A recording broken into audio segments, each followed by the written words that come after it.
I'm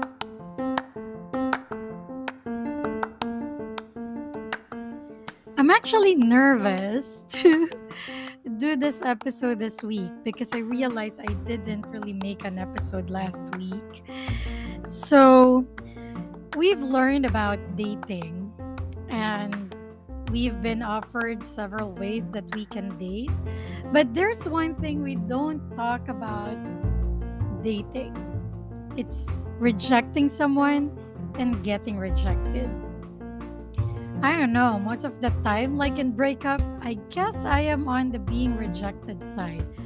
But as with breakup, I want to keep an open mind into it and share with you some things that you might want to know about rejection, how to deal with it, what can happen to you when you get rejected, and why are you reacting the way that you're reacting. Have you ever asked yourself that? Oh, I did a lot of times. And if we really want to embrace reality, we have to be reminded that these things happen in our real lives. So join me, stranger, and let's talk about rejection. My name is Lee, and this is Decapitated Thoughts.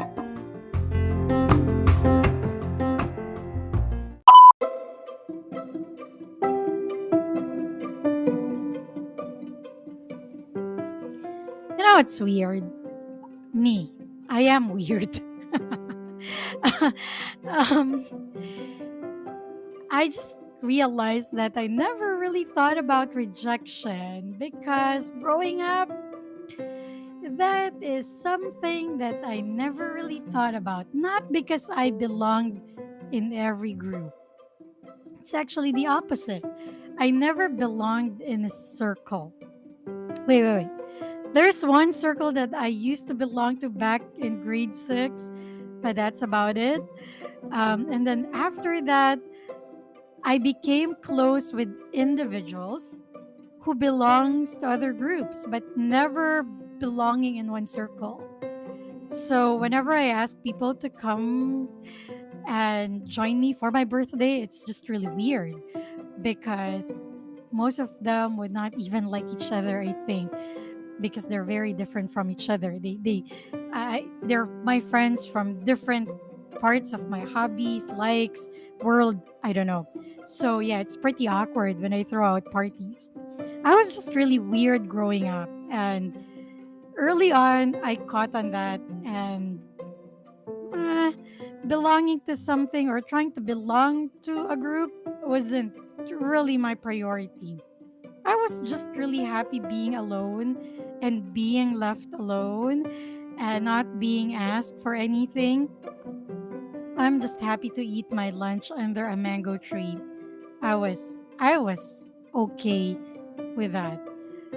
And thinking back now, I never really thought about it when I was in high school and grade school. It never did hurt my feeling. I was just really okay. And so that's the reason why I never really thought about rejection until I was an adult. That's my reason. What's yours? You know, we always have that need to belong to someone. No, somewhere, to something, to a group. And it had stemmed from survival instincts that were passed on to us by our ancestors way, long time ago. And I guess that particular need, we never, or that particular portion of us being humans, we never really outgrew it. We have outgrown other body parts, but I guess the need to belong to something is something that we've never outgrown and will always be with us. And the sad part is sometimes these kinds of things they blind us to what really is real. And we forget to talk about the things that may look negative in our lives, like breakups and rejections. We don't really talk so much about it. We do talk about it only when it's already happening. But hey, you know what? When it's already happening, your brain is focusing on some other thing. So no matter how many self-help books you read or no matter how many friends you talk to, whether they give brilliant advices or not, at some point it wouldn't matter because your brain is busy making sense of what's exactly happening to you. It's busy with the experience of pain that's happening inside your head. So, I would really say it's better to talk about it while we're sane and while we're not experiencing it. I know that for some of us it may be traumatizing to look back. I'm not forcing you to talk about it now, but when you're more ready, I think it's really good that you talk to someone who you trust and talk about these kinds of things. It's one practice to be more self aware. See, when we talk about it now, and if I ask you to imagine yourself being in that situation in a breakup or when somebody's about to reject you, you would be more aware of what you're going to do in that time. And you can tell me, oh, you know what, it would be different because I would be a different person by then. I agree. You would be a different person by then because, all intensity would surge in your brain. But but with that factored in, you would have a good idea of how you will be when somebody rejects you or somebody breaks up with you. And if you store that in your brain somewhere, when that thing happens, when something would trigger that memory that you have stored this information somewhere, it would be retrieved by your brain. And instead of reacting that way, you would react a little bit calmly. I'm not saying that you're going to make informed decisions at that time, but you have a better shot at making better decisions at that time. So, yeah, we should talk about these things. And with that, let me ask you, have you ever rejected anyone? Or has anyone ever rejected you? Now, think about that as I tell you what actually happens to your brain. I'm not taking you on a guilt trip, stranger. Believe me, I'm not. But it, it happens to all of us. It happens to the best of us. Weirdly, rejection also has the same neural pathway as physical pain. Breakup doesn't really. Now, why is that? I've been looking that up, but what I'm thinking, so I did not really get an answer to that. Maybe I should ask an actual neurologist for this question. But I was thinking that maybe it's with the associations that we make out of these two events in our lives. Um, when we break up with someone, it means that we have clearly established a relationship with that person. We know what's going on, or we have an idea of what's going on. There would be a lot of negotiations. There would be a lot of card dealings before, we would say that we're totally separated. Honestly, breakup doesn't happen in one day. For sure, you have experienced that. Sometimes, for one of the parties, it would happen longer than for the other one. And when we break up with someone, it's most likely what we're losing is more of the relationship, more of the time that we're going to be spending with them, not entirely the person. And we get a little bit of explanation, sometimes a lot of explanation. There would be a lot of communication that would happening because the other person also cares for you, so they would try to make it as padded maybe as possible, or they would try in the best of their abilities to make it easier, quote unquote, for you, even if we both know that it's not. But there is some level of care in a breakup. How about in a rejection? Well, obviously, rejection happens before an established relationship. So, if you're living in a country like mine, It may happen in courtship, and for most of you, it may happen while you're dating that person. Okay. Or maybe even, the first few days that you're texting after you've matched in a dating app. People had come up with a good way to use the word ghosting, um, because they disappear like a ghost. Huh. Okay.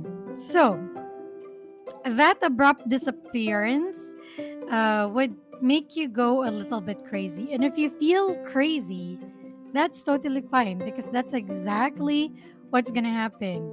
Panic, sadness, freaking out, lack of explanation, trying to logically piece things together. Sure. And what's really funny is sometimes we see people who seem like they're really good at it. I think they're not good with rejection because we all feel the same kind of pain. It will translate to something physical, but I think they're just really good with composing themselves. So that's a little bit different. Breakups can attack your self worth, sure, because after that, you're going to ask yourself if you were a good girlfriend or were you a good boyfriend, sure. Um, but that's just one part of you. That's just one part of your persona, being a girlfriend or a boyfriend, a wife or a husband. Normally, it's easy to move away from those identities, especially when you start becoming single. But I think with rejection, the reason why it's more personal, I'm not saying that this is the sole reason, but I think that one of the reasons why your rejection is more personal because you know that there's no established persona, there's no established relationship. Therefore, there isn't still a wall between you and me. It's just a vague like that we share, and that's about it. So if you reject me, you're not rejecting my fondness of you, you're rejecting me as a person. Yeah, right? Um I guess it's the same thing as when you get rejected for a dream job and when you get fired from a dream job. Because at least you've experienced it. You've proved something when you get fired or after you get fired. But when it hasn't even started yet, and I'm not getting my stage to shine. That's really something. That's really really painful. And like what I said, it has the same neural pathway as physical pain. So, whatever kind of rejection you might be dealing with now, if you're feeling crazy, that's totally okay. Um, for all the articles that I've read about rejection, uh, they all point out to this experiment that was done, wherein they asked people to remember about the day that they were rejected or the experience of being rejected, and they were asked to take a test. And it proves that when you get rejected, your IQ goes down. So your sense of reason, your sense of logic, they all go down. Why? Because your brain is trying to process an information that's not there. Your brain is trying to come up with stories, but it's harder than when it's doing it for your breakup because now, where am I going to get those stories from? Nothing has happened yet. It has only been 3 days. I thought that we were all okay. And now, you're suddenly gone. You vanish, poof. No, bye, no, whatever. You did not even tell me what you didn't like about me. Or, they could do it a little bit meaner. This time telling you that I just don't like you. And some people would go like, "Oh no, that's impossible. I'm likable. I'm likable." I've seen an episode of that. um, in the Hey Arnold series, where Arnold was just really going crazy. Football head was going crazy because there's this one kid who just doesn't like him. And the other day I was watching Grace and Frankie, and it was the same experience for Frankie at such an old age to know that one of her exes just didn't like her. Even if you don't like the person, if you get rejected, or if somebody says, I don't like you, it's very personal.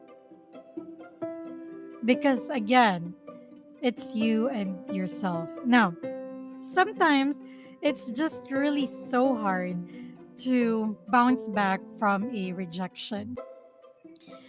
What's really weird when I read about self-help books, when I was younger, I used to like them, like motivational stuff. But now when I read something motivational, I think twice if it's really something practical, or is it just something that I'd like to hear. Like when they say, you can stand up and try again. That's not really what's happening. We all know that, you know?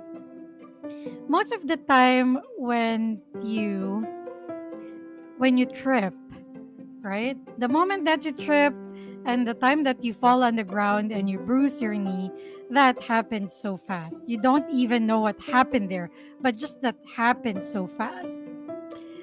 Okay, you standing up and dusting off will be of two things, right? You would feel bad because you fell and now you're bruised, or you know what, it's okay, I don't care about the other people. Now, I would say that we don't have a balance there. Most of us would feel bad that we tripped. There would be a few of us who can stand up and dust themselves off, um, go inside their room, and while they dress their wounds, that's the time that they scream of pain, right? The truth is, we're not really just gonna stand up and dust ourselves off. Sometimes we would still look around and see if anyone had seen us. If anyone had seen us, that's when we decide whether we feel bad about it or not. Oh, also the reason why kids cry when they trip. Okay, now I know I'm going in circles here. A little bit help stranger, but what am I trying to say? Self-help books would only give you one way. And it's not, I have nothing against them, by the way. Um it's just that what I'm pointing out here is you have to discern. You have to think about if it's something that can really apply to you, something that you can really learn from, before you pick it up and say, hey, I've read this, I'm going to apply it in my life. Be practical in your choices and be practical in what you have to do. But the thing is, when we get rejected, again, we're not just gonna stand up and dust ourselves off. No. What we're gonna do is we're gonna go home, walk in shame, and batter ourselves with questions of why it happened. Unlike with breakups, that you can go back to your ex and ask what happened, or you can ask your friends, you know what, this is what happened, and they can give you some insight about your relationship. When it comes to rejection, there's nothing really like that. You met on Bumble, you met on Tinder, right? You went out on a few dates, he suddenly disappeared. You call him, doesn't pick up, and you call him again after 100 calls. He finally answered, and then he calls you bitch for calling for calling 100 times. So, bitch is not really an explanation of why he rejected you, but you'd take that. You'd mentally take note of that, and you would mentally carve that in your brain. Tell me if that's not the thing that's happening in your brain when a rejection happens. As I've been saying, the hardest part in anything is being honest with ourselves. In my adult life, that's the only time that I thought about rejection. And just like you, stranger, I wasn't really good at it. Most of the time, when I get rejected, I feel angry. That's my go to emotion. Either I'm angry or I just laugh. That's my go to reaction. Some of us cry, and I think that's even better for processing your feelings. Some of us would start shouting and being aggressive. And this is also the reason why there are those really horrific stories of fans killing celebrities or their favorite, I don't know, pseudo celebrities, if you may, or anything or anyone they idolize. It's because they would have this illusion that they were very close, and then suddenly um, they send them over a letter or whatever. They can't get an access to this person without any kind of explanation why they can't get an access to that person. They go berserk. They would also feel the headache. They would also feel um weird physical pain, like shortness of breath, like a sharp I don't know what you call that, like a sharp piece of air stabbing your chest or something like that. It's because rejection is very personal. So, stranger, let's go back to my question. Have you been rejected before? And have you rejected somebody else before?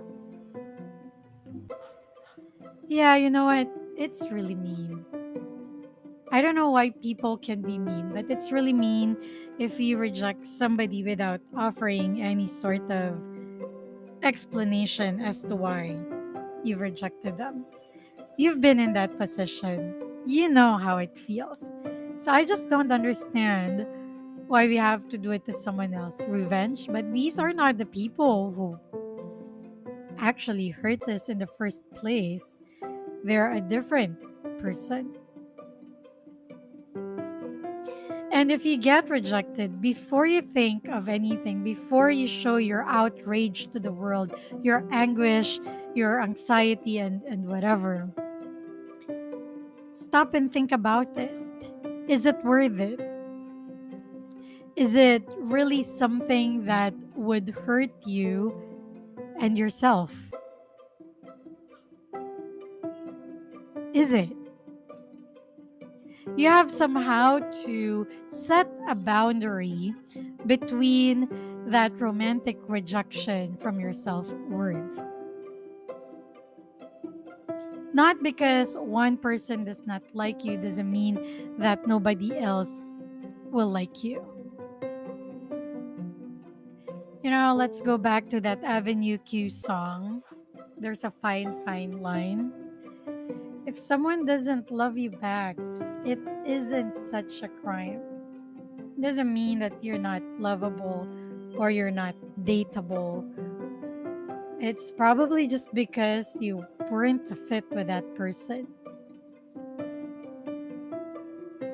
And that's completely okay. At least you don't have to waste your time on them.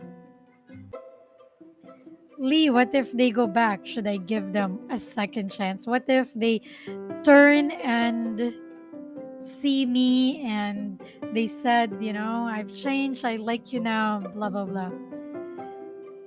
I would say that's up for you to decide. I don't know that person. I don't know what's going on inside his or her brain. And so do you. But you're the one who knows about their patterns. You're the one who knows about what they've gone through. All you have to do is to stop and think about them, about it. Don't be hasty in the decision that you make. Well, what if they are in a hurry? If they are in a hurry, then probably they just have nothing better to do. That's where I draw my line. If I need to think about it right here, right now, it's probably because they have nothing better to do. I know that for a fact because I'm very much like that. I'm very impatient, and it had led me to nothing good so far in becoming very impatient. So, stranger, let's talk more about these kinds of things. Let me know what you want to talk about. All the details are in the outro, and I really appreciate you listening today. It's a Tuesday. Thank you so much for being here. Have a happy Tuesday. Have a happy week. And I'll see you next week for a new episode. Bye.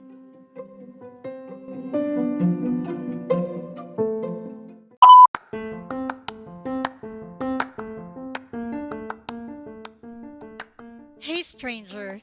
This isn't a one way conversation, so join me and let me know what you think. Send me an email at linotegami@gmail.com.